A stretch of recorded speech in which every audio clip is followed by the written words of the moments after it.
और बड़ी खबर आपको बता दें, देश भर में कोरोना का कहर थमने का नाम नहीं ले रहा है। कल के मुकाबले आज कोरोना के मामलों में इजाफा देखने को मिला और पिछले 24 घंटे की अगर बात करें तो 24 घंटे में देश भर में कोरोना के 2,71,202 नए मामले सामने आए, जबकि इस दौरान कोरोना से 1,38,000 मरीज ठीक होकर अपने घर लौट गए हैं। पिछले 24 घंटे में 314 लोगों की कोरोना से मौत भी हुई है। लगातार चिंता का विषय बना हुआ है कोरोना। नए नए स्वरूप में ये जन्म ले रहा है। अब इसका ओमिक्रॉन वेरिएंट लगातार फैलता जा रहा है, लेकिन इस बीच आपको बता दें कि 24 घंटे में 1.38 लाख मरीज ठीक भी हुए हैं। साथ साथ ये भी आपको बता दें कि आज 1 साल वैक्सीनेशन महाअभियान का भी पूरा हो चुका है। रवि सिंह इस वक्त हमारे साथ फोन लाइन पर जुड़ गए हैं। रवि, लगातार कोरोना के आंकड़े बढ़ते जा रहे हैं और इसने चिंता भी बढ़ाई है, लेकिन इस बीच अच्छी खबर ये कि 1 साल वैक्सीनेशन महाअभियान को भी पूरा हो गया है। बिल्कुल ठीक कह रहे हैं। 1 साल पहले यानी कि 16 जनवरी को पिछले साल वैक्सीनेशन की शुरुआत हुई थी पूरे देश में, और आज 1 साल जब आज हो रहा है तो उसमें 157 करोड़ लगभग डोज पूरा हो चुका है देश में। लगातार वैक्सीनेशन की रफ्तार वो बढ़ाई जा रही है, चाहे वो बुजुर्गों को हो, फ्रंटलाइन वर्कर्स हो या फिर स्वास्थ्य कर्मी हैं, इनको तो प्रिकॉशन डोज दी जा रही है। लेकिन बच्चों का जो 15+ हैं उनका भी वैक्सीनेशन की शुरुआत हुई है और सरकार की यही कोशिश है कि वैक्सीनेशन की रफ्तार और भी तेज बढ़ाई जाए, क्योंकि बहुत सारे ऐसे स्टडी आई है जिसमें दोनों डोज लेने वालों को उतना ज्यादा घातक साबित नहीं हुआ है कोरोना, चाहे भारत में स्टडी हो चाहे बाहर के देशों में स्टडी हो। तो फिलहाल आज 1 साल पूरा हो चुका है, लेकिन इस बीच में केसेस की रफ्तार है वो थमने का नाम नहीं ले रही है, उसमें इजाफा हो रहा है। जी रवि, और इस 1 साल के महाअभियान को यादगार बनाने के लिए एक पोस्टल स्टैम्प भी क्या जारी किया जाएगा? कोविड-19 आधारित डाक टिकट भी आज जारी करने की उम्मीद है। बिल्कुल, ये आईसीएमआर की तरफ से है, क्योंकि यादगार और याद होगा कि जब 100 करोड़ का वैक्सीनेशन हुआ था, 100 करोड़ डोज जब वैक्सीन पूरे देश में कंप्लीट हुई थी, तो उसको लेकर एक बहुत बड़ा प्रोग्राम हुआ था लाल किले पे, और देश के अलग अलग हिस्सों में भी हुआ था। तो और अभी हाल फिलहाल में 150 करोड़ हुआ, तो उस दिन भी एक बड़ी उपलब्धि हुई थी। अब क्योंकि 1 साल पूरा हुआ है तो उसको भी यादगार बनाने के लिए सरकार की यही कोशिश है। जी, और लगातार इस वैक्सीनेशन महाअभियान को रफ्तार भी देने की पूरी कोशिश है, लेकिन इस बीच कोरोना के आंकड़ों की अगर बात की जाए तो उसने चिंता बढ़ाई हुई है। राज्य सरकार हो, केंद्र सरकार, पूरी कोशिश की जा रही है लोगों को जागरूक करने की, ताकि किसी भी तरीके की कोई लापरवाही ना बरती जाए। और अब आगे बढ़ते हैं। दिल्ली में पिछले 24 घंटे में कोरोना के नए मामलों में कमी देखने को मिली है। दिल्ली में पिछले 24 घंटे में कोरोना के 20,718 नए मामले सामने आए, जबकि 30 लोगों की कोरोना से मौत हुई है। दिल्ली में संक्रमण दर 30.64% हो गई है, और इससे एक दिन पहले दिल्ली में 24,383 मामले आए थे। दिल्ली में रफ्तार में कुछ कमी जरूर देखने को मिली है। पिछले 24 घंटे की अगर बात करें तो नए मामलों में कमी देखने को मिली, और दिल्ली में 24 घंटे में कोरोना के 20,718 मामले सामने आए, जबकि 30 लोगों की कोरोना से मौत भी हुई है। दिल्ली में संक्रमण दर 30.64% हो गई है, और इससे एक दिन पहले दिल्ली में 24,383 मामले सामने आए थे।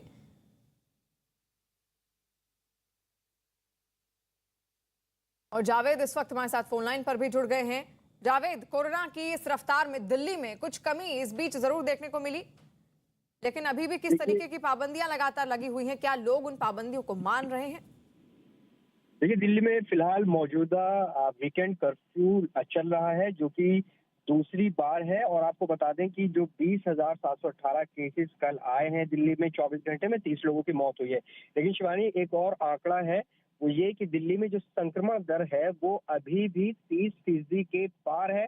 उसकी वजह यह है कि दिल्ली में जो टेस्टिंग है वो पिछले 2 दिनों में लगातार कम हो रही है। तो इसको हम इस तरह से देख सकते हैं कि दिल्ली में जो संक्रमण दर है वो अभी भी उच्चतम स्तर पर बनी हुई है, और आंकड़ों में नंबर जरूर कम आ रहे हैं, लेकिन पॉजिटिविटी रेट अभी भी ज्यादा है। जी जी जावेद, पॉजिटिविटी रेट लगातार ज्यादा है और लोगों को जागरूक भी किया जा रहा है। लेकिन अच्छी खबर इस बीच ये देखिए, 1 साल पूरा भी हो गया है जावेद वैक्सीनेशन महाअभियान को। ऐसे में दिल्ली में अब तक कितने लोग वैक्सीनेट हो चुके हैं और कितने का टारगेट और बचा है?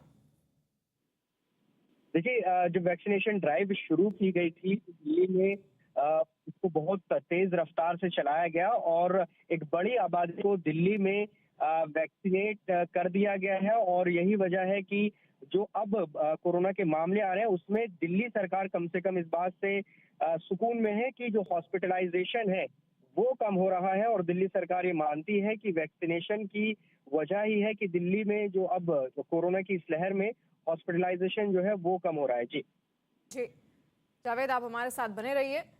तो लगातार कोरोना के आंकड़े बढ़ रहे हैं, जिसने दहशत बढ़ाई हुई है। हालांकि बीते 24 घंटे में कोरोना की रफ्तार दिल्ली में कम जरूर हुई है, लेकिन फिर भी लोगों से अपील की जा रही है कि किसी भी तरीके की लापरवाही ना बरती जाए। अब दिल्ली से सीधे आपको लिए चलते हैं मुंबई।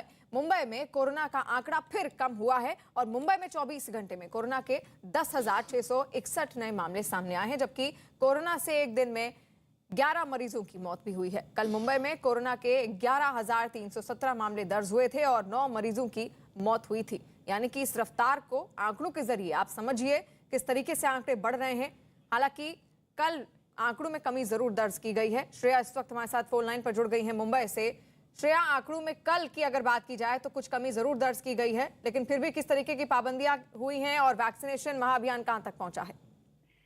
देखिए, मुंबई में लगातार जो कोरोना मामले हैं वो कम होते जा रहे हैं। कल मुंबई में 10,600 के करीब जो है मामले दर्ज हुए हैं और 54,000 जितनी जो है वो टेस्टिंग हुई है। देखिए, मामले जरूर कम हो रहे हैं, लेकिन जो बीएमसी है और सरकार है वो कोई भी ढील अब लोगों को नहीं देना चाहती है, क्योंकि सुबह 5 बजे से लेकर रात 11 बजे तक धारा 144 लागू है। वहीं रात 11 बजे से लेकर सुबह 5 बजे तक नाइट कर्फ्यू जो है वो लगातार जारी है। भले ही जो केसेस है वो कम हो रहे हैं, लेकिन सरकार लोगों को कुछ भी ढील नहीं देना चाहती है, क्योंकि जैसे जैसे फिर वो ढील होती है तो लगातार मुंबई में एक साथ जो केसेस है वो बढ़ जाते हैं। देखिए, 10 दिन पहले तक मुंबई में 20,000 से ज्यादा केसेस आ रहे थे, लेकिन धीरे धीरे जो केसेस है वो कम जरूर हो रहे हैं। लेकिन सरकार जो है अभी भी लोगों से कह रही है कि लोगों को ध्यान देना है। पॉजिटिविटी रेट भी जो है ऊपर नीचे हो रहा है, लेकिन सरकार अभी भी कोई भी ढील जो है वो लोगों को नहीं देती नजर आ रही है।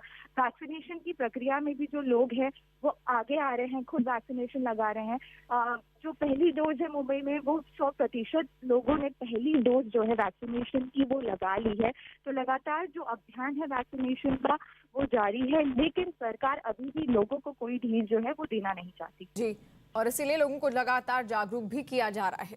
और भले ही मुंबई में कोरोना के केस कम हो रहे हैं, लेकिन मुंबई पुलिस में कोरोना के मामले तेजी से बढ़ रहे हैं। पिछले 24 घंटे में 81 पुलिसकर्मियों को कोरोना हुआ और अब तक मुंबई में कुल 10,540 पुलिसकर्मी कोरोना पॉजिटिव हो चुके हैं, जबकि 126 की मौत हो चुकी है।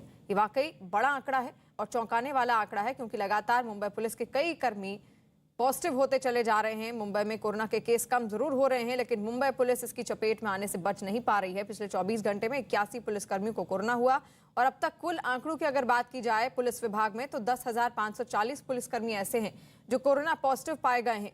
ये बड़ी चुनौती बनी हुई है, क्योंकि कानून व्यवस्था का जिम्मा इन पुलिसकर्मियों के कंधे होता है। ऐसे में ये लगातार पॉजिटिव पाए जा रहे हैं, क्योंकि सख्तियां अगर करवानी है सड़कों पर हर जगह आपको यही पुलिसकर्मी तैनात मिलेंगे। ऐसे में इनमें संक्रमण का खतरा लगातार बना हुआ है। अब तक कुल 10,540 मुंबई के ऐसे पुलिसकर्मी हैं जो कोरोना पॉजिटिव पाए जा चुके हैं, जबकि 126 की मौत हो चुकी है। श्रेया लगातार हमारे साथ जुड़ी हुई हैं।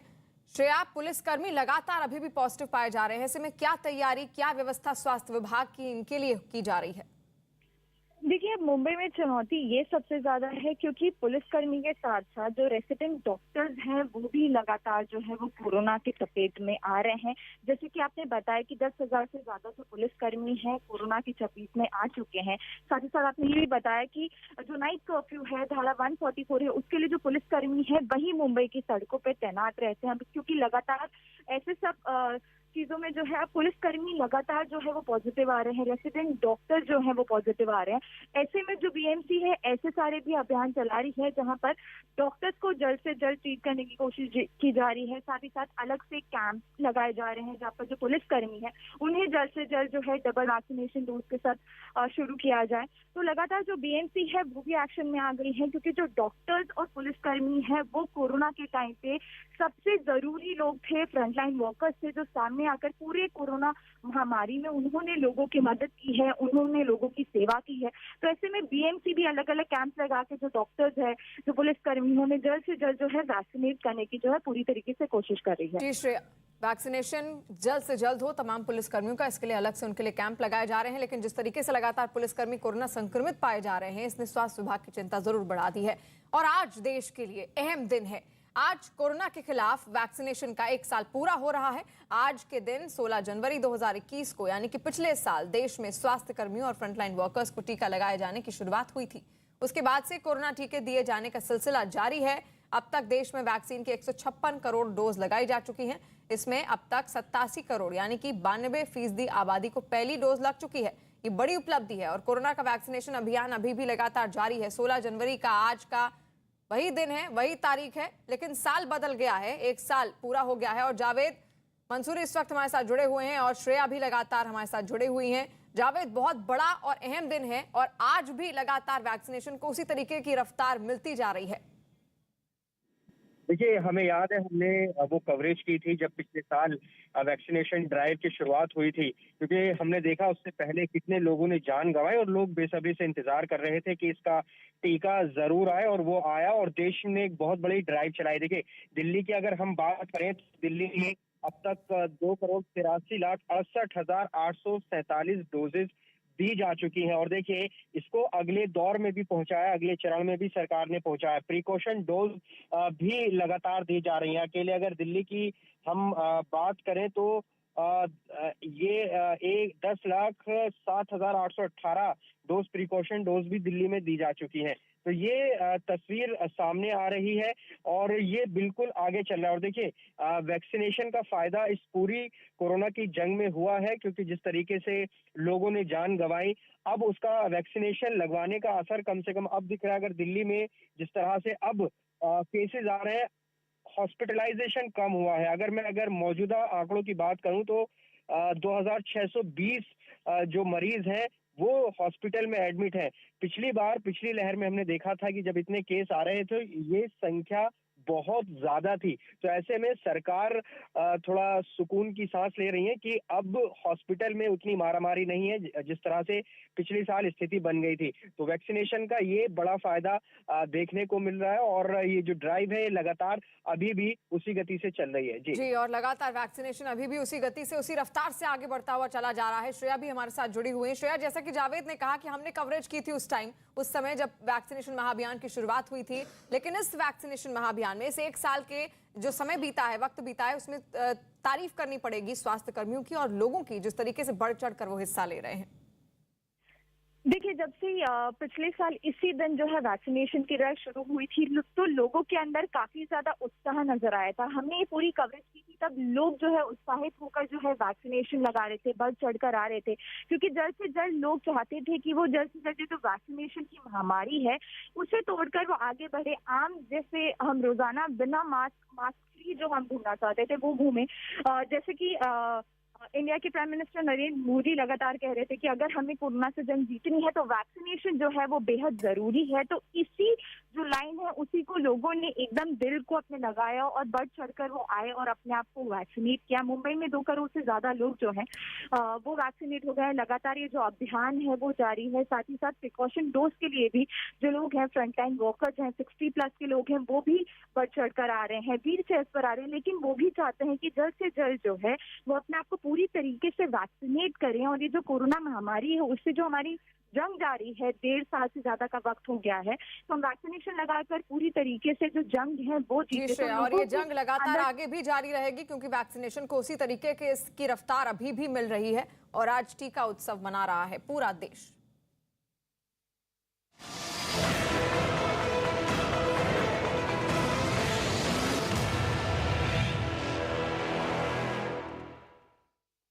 और अब बड़ी खबर आ रही है यूपी चुनाव से जुड़ी हुई। सूत्रों के हवाले से खबर है कि मुलायम सिंह यादव की बहू अपर्णा यादव बीजेपी में शामिल हो सकती हैं।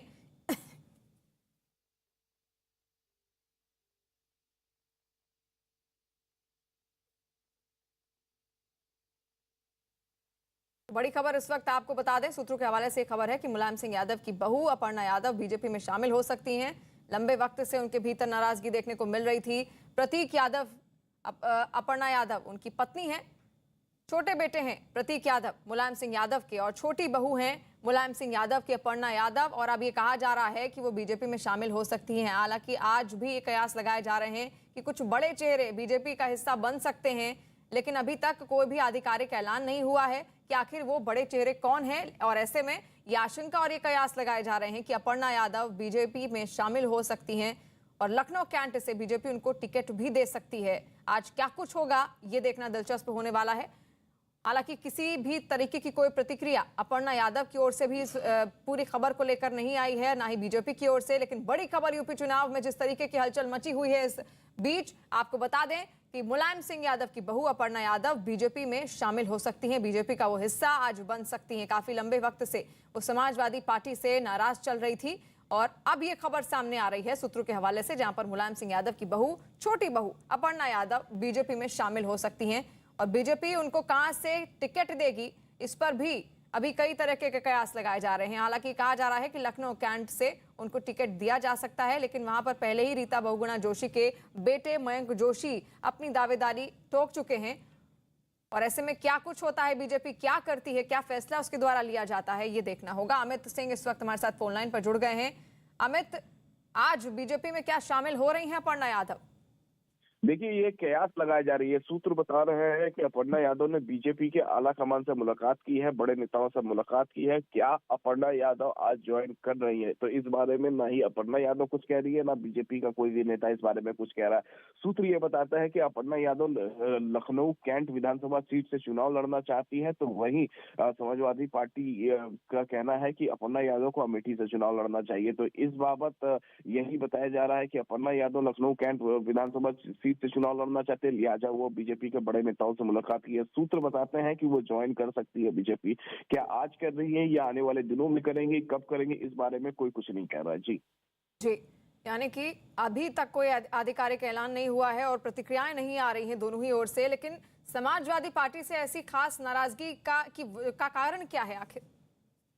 देखिए, बताया यही जा रहा है कि सूत्र ये बताते हैं कि समाजवादी पार्टी अपर्णा यादव को अमेठी से चुनाव लड़वाना चाहते हैं, तो वहीं अपर्णा यादव खुद लखनऊ कैंट विधानसभा सीट से चुनाव लड़ना चाहती है। ऐसे में अपर्णा यादव ने अपनी बातें जो है समाजवादी पार्टी के सामने रख दी है। सूत्र बताते हैं कि उन्होंने रख दी है, लेकिन इस पर अभी तक समाजवादी पार्टी का कोई प्रतिक्रिया नहीं आया है। तो वहीं इसी वजह से लखनऊ कैंट विधानसभा चुनाव से लड़ने के लिए उन्होंने बीजेपी का आला कमान से मुलाकात की है।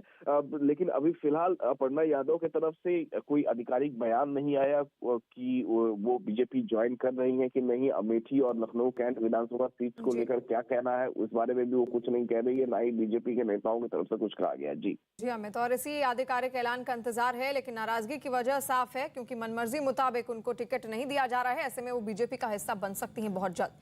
पूर्व आईपीएस अधिकारी असीम अरुण भी आज बीजेपी की सदस्यता ले सकते हैं। असीम अरुण 1984-94 बैच के यूपी कैडर के आईपीएस अधिकारी रहे हैं। कुछ दिन पहले ही उन्होंने कानपुर का पुलिस कमिश्नर रहते हुए वीआरएस लिया था। असीम अरुण यूपी एटीएस के आईजी भी रह चुके हैं, साथ ही यूपी के कई जिलों में एसपी भी वो रहे हैं। तो असीम अरुण भी आज बीजेपी का हिस्सा बन सकते हैं। आईपीएस अधिकारी थे असीम अरुण। 1994 बैच के यूपी कैडर के वो आईपीएस अधिकारी रहे हैं। अमित सिंह लगातार हमारे साथ जुड़े हुए हैं। अमित, आज असीम अरुण भी बीजेपी का हिस्सा बन जाएंगे? बिल्कुल, असीम अरुण वैसे बीते कल भी वो बीजेपी दफ्तर आए थे, लेकिन औपचारिकता पार्टी ज्वाइनिंग का उनका नहीं हुआ था। तो आज उनकी औपचारिकता होगी पार्टी ज्वाइनिंग करने का।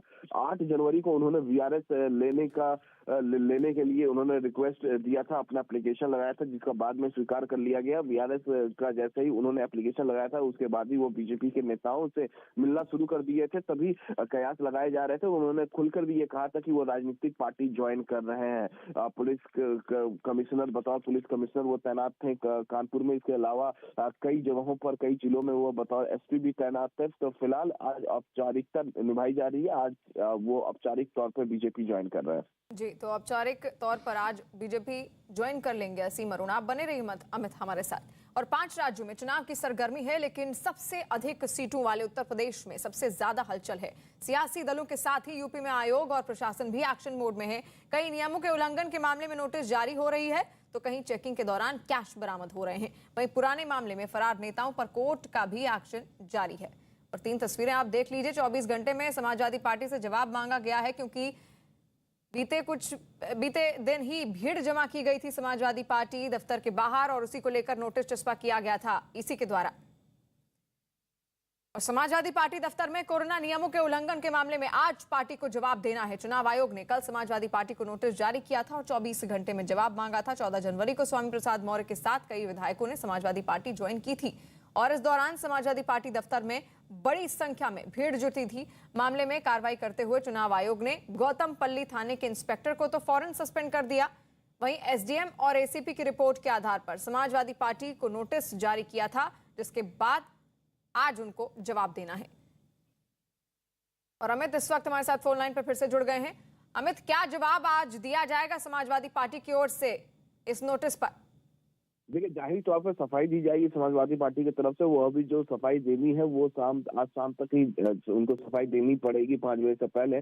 दरअसल 14 तारीख को जब स्वामी प्रसाद मौर्य, दारा सिंह चौहान और तमाम बीजेपी के बागी विधायकों ने समाजवादी पार्टी का दामन थामा था, उस दौरान कोविड प्रोटोकॉल की धज्जियां उड़ाई गई थी समाजवादी पार्टी दफ्तर में। और इस बाबत जिला चुनाव आयोग ने तुरंत कार्रवाई करते हुए सबसे पहले तो गौतमपल्ली थाना अध्यक्ष को उन्होंने सस्पेंड किया था। इसके अलावा एसडीएम और एसीपी से स्पष्टीकरण मांगा गया था। इससे आप अंदाजा लगा सकते हैं कि चुनाव आयोग किस कदर नाराज हुआ था। यही नहीं, कोविड प्रोटोकॉल की धज्जियां उड़ाने के बाद जो विजुअल्स जो सामने आए थे, उसके बाद एफआईआर भी दर्ज की गई थी। 2500 समाजवादी पार्टी के नेता और कार्यकर्ताओं पर एफआईआर दर्ज की गई थी। फिलहाल आज शाम तक समाजवादी पार्टी को जवाब देना है, सफाई देनी है कि 14 तारीख को कोविड प्रोटोकॉल की धज्जियां क्यों उड़ाई गई थी। जी अमित, आज सफाई तो दे दी जाएगी, लेकिन अगर इस जवाब से समाजवादी पार्टी के इलेक्शन कमीशन संतुष्ट नहीं होती है तो उसके बाद किस तरीके की कार्रवाई की जा सकती है? देखिए, फिलहाल जवाब का इंतजार रहेगा कि चुनाव आयोग को क्या कुछ जवाब समाजवादी पार्टी की तरफ से दिया जाता है और उसके बाद देखना होगा कि क्या कार्रवाई चुनाव आयोग की तरफ से की जाती है। सबसे पहले जैसे ही कोविड प्रोटोकॉल की धज्जियां उड़ाई गई थी, चुनाव आयोग की तरफ से एफआईआर दर्ज करा दिया गया था गौतमपल्ली थाने में। उसी थाने की जुरिसडिक्शन में समाजवादी पार्टी का दफ्तर आता है। तो अब देखना होगा कि जवाब सबसे पहले समाजवादी पार्टी की तरफ से क्या दिया जाता है चुनाव आयोग को, और उस पर चुनाव आयोग रिएक्ट किस तरीके से करता है। जी, और इसी जवाब का इंतजार है कि आखिर समाजवादी पार्टी अब किस तरीके का जवाब देगी, क्या सफाई में उसकी ओर से जवाब में कहा जाएगा। और करीब 11 महीने पहले समाजवादी पार्टी विधायक नाहिद हसन पर लगाए गए गैंगस्टर एक्ट के मामले में पुलिस ने विधायक नाहिद हसन को गिरफ्तार कर लिया। कोर्ट में पेशी के बाद नाहिद हसन को जेल भेज दिया गया। 2 दिन पहले ही समाजवादी पार्टी ने नाहिद हसन को कैराना विधानसभा सीट से अपना प्रत्याशी बनाया था। समाजवादी पार्टी प्रत्याशी नाहिद हसन शामली कलेक्ट्रेट में अपना नामांकन पत्र दाखिल करने के लिए जा रहे थे और तभी कैराना कोतवाली पुलिस ने उनको गिरफ्तार कर लिया। फरवरी 2021 में पुलिस ने कैराना से समाजवादी पार्टी विधायक चौधरी नाहिद हसन, उनकी मां पूर्व सांसद तबस्सुम हसन समेत 40 लोगों पर गैंगस्टर एक्ट लगाया था। तभी से नाहिद हसन फरार चल रहे थे। और नाहिद हसन की गिरफ्तारी के बाद समाजवादी पार्टी अध्यक्ष अखिलेश यादव ने ट्वीट कर बीजेपी पर हमला बोला। अखिलेश यादव ने लिखा, समाजवादी पार्टी और सहयोगियों पर एफआईआर, प्रत्याशी की गिरफ्तारी और नेताओं को धमकी जैसे कायराना कृत्य दिखा रहे हैं कि बीजेपी 100% हताश है। उत्तर प्रदेश के एक भी ग्रामीण या उप शहरी क्षेत्र में बीजेपी नहीं जीत रही है और केवल एक शहर की सीट को सुरक्षित समझ रही है, पर अब की 99% शहरी वोटर भी बीजेपी के खिलाफ हैं। और अमित फोन लाइन पर हमारे साथ जुड़े हुए हैं। अमित, गिरफ्तारी हो गई है और उसके बाद समाजवादी पार्टी के अध्यक्ष अखिलेश यादव की ओर से ट्वीट भी किया गया है। कहा गया है कि बीजेपी से 100% हताश है जनता। इस पर क्या कुछ प्रतिक्रिया बीजेपी की ओर से क्या आई है? देखिए, फिलहाल बीजेपी इस मामले में कुछ नहीं कह रही है। जिस दिन नाहिद को टिकट दिया गया था समाजवादी पार्टी की तरफ से, उसी दिन बीजेपी हमलावर हो गई थी।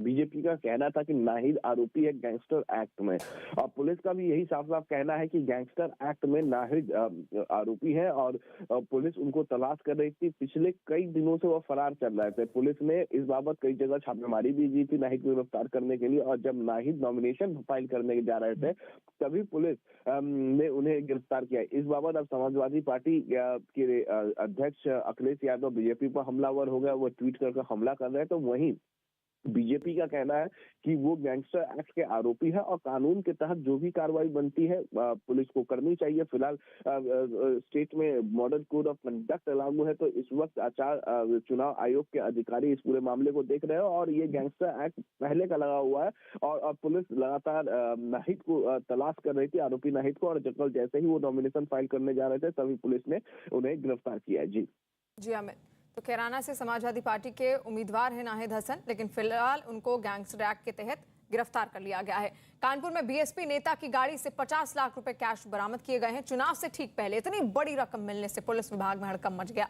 ये मामला तब सामने आया जब कानपुर पुलिस शहर के रामादेवी चौराहे पर एक तलाशी अभियान चला रही थी। तलाशी के दौरान बीएसपी नेता शमसुद्दीन रानी की स्कॉर्पियो गाड़ी से 50 लाख रुपए मिले। मामला सामने आने के बाद इनकम टैक्स और अन्य टीमें जांच में जुट गई हैं।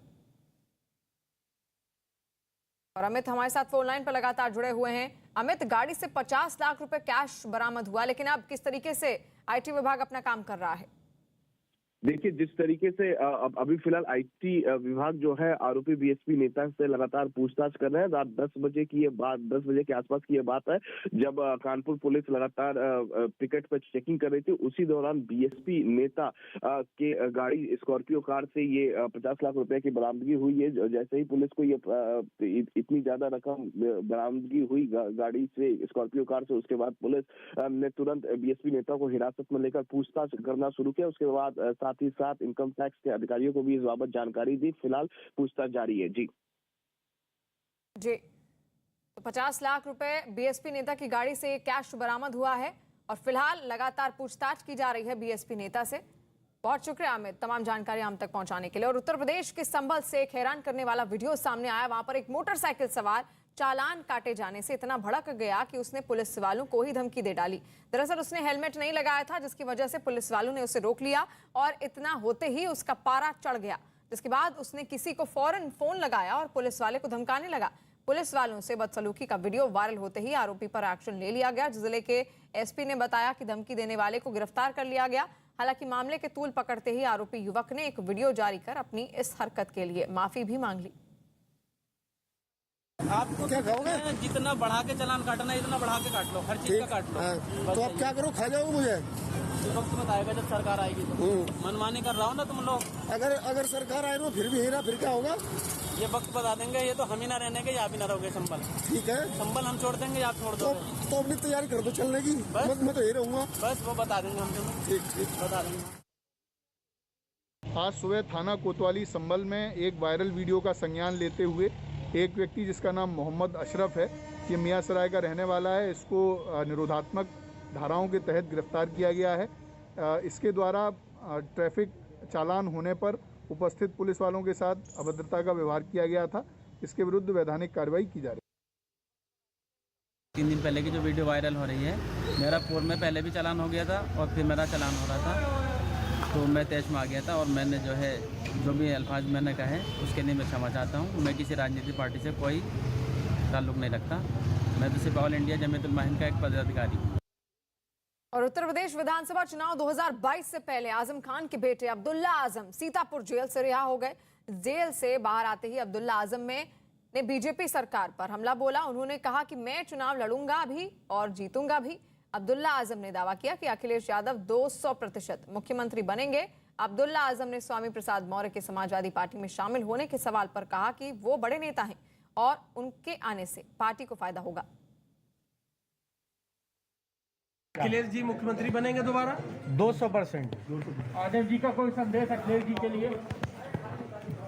बस उन्होंने अपनी मोहब्बतें दी हैं, अपनी दुआएं दी हैं, अपना प्यार दिया है और अपनी दुआएं दी हैं कि खुदा करे आने वाली 10 तारीख के बाद वो दोबारा इस प्रदेश के मुखिया बने। अच्छी बात है, बड़े नेता हैं, सम्मानित नेता हैं, जनाधार के नेता हैं, ज़मीनी नेता हैं, उनके आने से फ़ायदा होगा। और वो क्यों आए? क्योंकि समाज का एक बहुत बड़ा हिस्सा बहुत प्रताड़ित किया गया है, फर्जी मुकदमों में फंसा गया है। और उत्तर प्रदेश के मेरठ में कांग्रेस के हस्तिनापुर प्रत्याशी एक्ट्रेस और मॉडल अर्चना गौतम पर हिंदू महासभा भड़क गई है। हिंदू महासभा का आरोप है कि हस्तिनापुर की पावन धरती से ऐसे प्रत्याशी का उतारना संस्कृति का अपमान है। अखिल भारतीय हिंदू महासभा के प्रदेश प्रवक्ता अभिषेक अग्रवाल ने कहा कि अगर ऐसी प्रत्याशी हस्तिनापुर से जीत जाएंगी तो वो शहर के मशहूर घंटाघर पर गर्दन कटवा देंगे। वहीं हिंदू महासभा के हमले पर अर्चना गौतम ने भी पलटवार किया है। अर्चना ने कहा कि वो हस्तिनापुर की बेटी हैं और उनके कपड़ों से उन्हें जज करने वाले रूढ़िवादी हैं। हस्तिनापुर के विकास के लिए इसी सोच को बदलना जरूरी है। अर्चना गौतम पेशे से मॉडल और अभिनेत्री हैं। वो साल 2014 में मिस यूपी और 2018 में मिस बिकनी इंडिया भी रह चुकी हैं। कांग्रेस के अर्चना गौतम को प्रत्याशी बनाए जाने के बाद उनकी तस्वीरों को लेकर हिंदूवादी संगठनों ने आपत्ति जताई है। जीत जाए तो मैं अपनी गर्दन कटवा दूंगा घंटाघर पे खड़ा होकर। अगर वो जीत गई तो अभिषेक अग्रवाल अपनी गर्दन घंटाघर पे खड़े होकर कटवाएगा। उनकी जमानत जब्त होगी, उन्हें कोई वोट नहीं देगा और उनके लिए भरसक प्रयास हिंदू महासभा करेगी। उन्हें हराने के लिए हम जब तब देवी देवताओं का अनुष्ठान, भगवानों को मनाएंगे, ब्राह्मणों को जिमाएंगे और यज्ञशाला में हवन कर भगवान से यही निवेदन करेंगे कि ऐसी लेडीज को हारना पड़ेगा और इस बार कांग्रेस का जड़ से बिल्कुल यूपी से सफाया हो जाएगा। अर्चना गौतम हमारे साथ हैं। अर्चना, हिंदू महासभा कह रही है आपको बर्दाश्त नहीं करेंगे, कैसे, क्या डर जाएंगी आप? मैं पहली बात तो मैं डरने वाली नहीं हूँ, और जो बोल रहे हैं कि मुझे एक्सेप्ट नहीं करेंगे तो आप कौन होते हैं एक्सेप्ट करने वाले? मैं तो वहीं की बेटी हूँ। और दूसरी चीज़ कि आप किसी के कपड़ों पे लेके उसके कैरेक्टर को जज कैसे कर सकते हैं, आप ये बताइए। और हमारा भारत तो फिर भी बहुत आगे बढ़ चुका है। जैसे कि हमारे बाबा साहब ने बोला था कि लड़कियों को आगे बढ़ना चाहिए, उनको अपने हक की लड़ाई लड़नी चाहिए, तो वो भी मैं वो कर रही हूँ। और तीसरी बात ये है कि मैंने इंडिया को रिप्रेजेंट किया है, मैंने भारत का नेतृत्व किया है, तो इसमें मैंने कोई किसी का कत्ल नहीं किया, मैंने किसी को मारा नहीं है। मैंने खुद अपने पैरों पे खड़े होकर मैं भारत से बाहर गई हूँ और वहाँ पे इंडिया को रिप्रेजेंट किया है। तो वो मेरा काम था जो मैंने किया। तो मेरी प्रोफेशनल लाइफ और मेरी पर्सनल लाइफ को दोनों को मिक्स किया जा रहा है। लेकिन अब अभिनेत्री से नेत्री बन गई है, बदलाव भी आए होंगे, कैसे बदलाव आए हैं और क्या इस सोच में बदलाव होना जरूरी है क्या? हाँ, देखिए, मैं यूथ हूँ और मैं महिला हूँ, तो मैं चाहती हूँ कि जितनी भी महिलाएं घर के अंदर बैठी हैं और जो अपनी हक की लड़ाई नहीं लड़ पा रही हैं, उनको आगे आना चाहिए और अपने हक की लड़ाई लड़नी चाहिए। तभी हमारे देश का विकास होगा, तभी हमारे गाँवों का विकास होगा। और यूपी में बीजेपी जेडीयू गठबंधन पर बात नहीं बन पाई, जिसके बाद अब जेडीयू ने अकेले चुनाव लड़ने का ऐलान कर दिया है। सीटों पर बात नहीं बनने के बाद अब जेडीयू ने कहा है कि वो यूपी में अकेले चुनाव लड़ेगी। जेडीयू पदाधिकारियों की 18 जनवरी को लखनऊ में बैठक होगी, जिसमें यूपी जेडीयू अध्यक्ष और प्रभारी शामिल होंगे। बैठक में कितनी और किन किन सीटों पर चुनाव लड़ना है, इस पर फैसला किया जाएगा। जेडीयू और बीजेपी का अब कोई गठबंधन नहीं होगा, इसका ऐलान कर दिया गया है। जेडीयू अकेले चुनाव लड़ेगी इस बार यूपी विधानसभा चुनाव। और साथ साथ 18 जनवरी को लखनऊ में एक बैठक भी जेडीयू की तरफ से रखी गई है, जिसमें जेडीयू उम्मीदवारों के नाम तय होंगे, फैसला लिया जाएगा और उसके बाद आलाकमान को लिस्ट सौंपी जाएगी।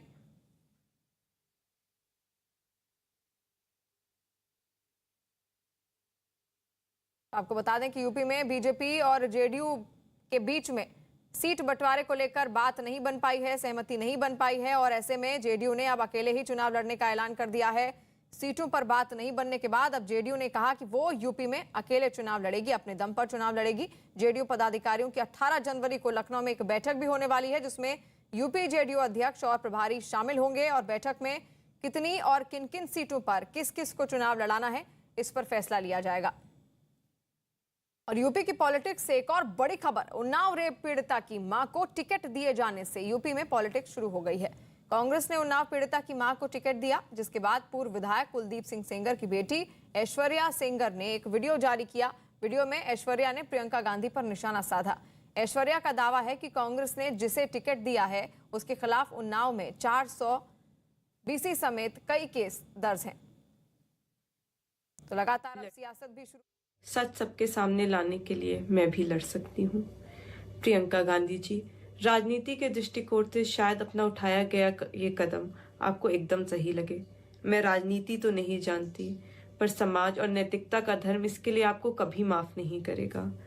जिन माँ बेटी को आपने टिकट दिया है उन पे 400 बीसी नकली टीसी बनवाने का मुकदमा दर्ज है। उसी में उनकी जमानत भी अभी अभी खारिज हुई है। जिस परिवार को आपने टिकट दिया उन पे दर्जनों से अधिक मुकदमे उन्नाव में ही दर्ज हैं। जब मेरी माँ को टिकट मिला था तब तो आपकी पार्टी को सारा धर्माधर्म याद आ गया।